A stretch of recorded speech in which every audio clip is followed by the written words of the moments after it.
I observed an incremental shift toward authoritarianism during the Bush years.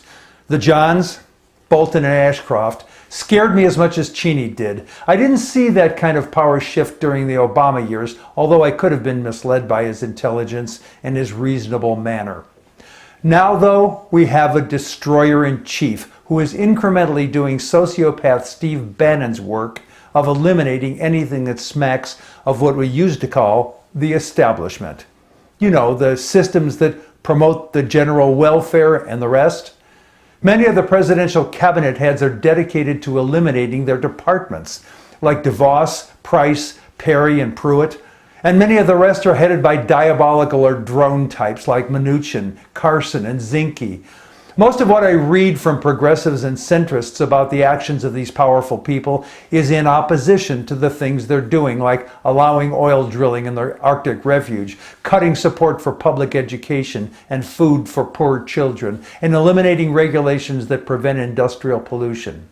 While all of that opposition is important, I'm much more interested in what happens after the infrastructure takedown.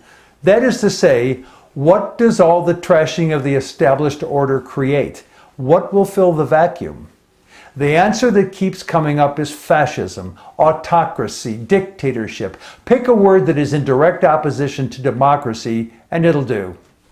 When I met with some activists against fascism shortly before Trump took office, I agreed with them in principle, but their notions seemed a bit wingnutty extremist to me, and I wasn't ready to sign on.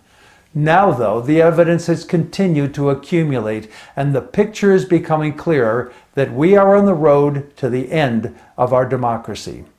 That has fueled a change in my thinking.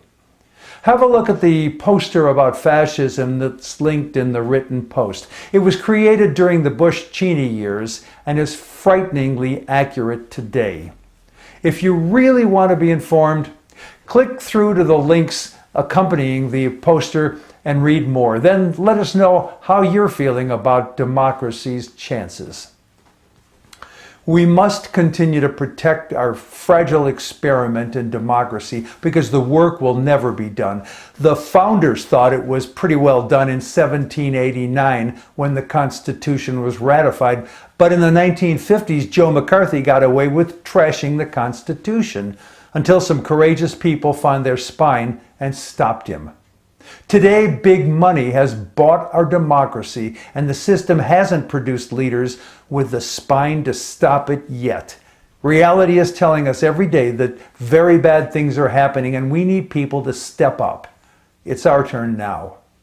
I'm Jack Alshuler.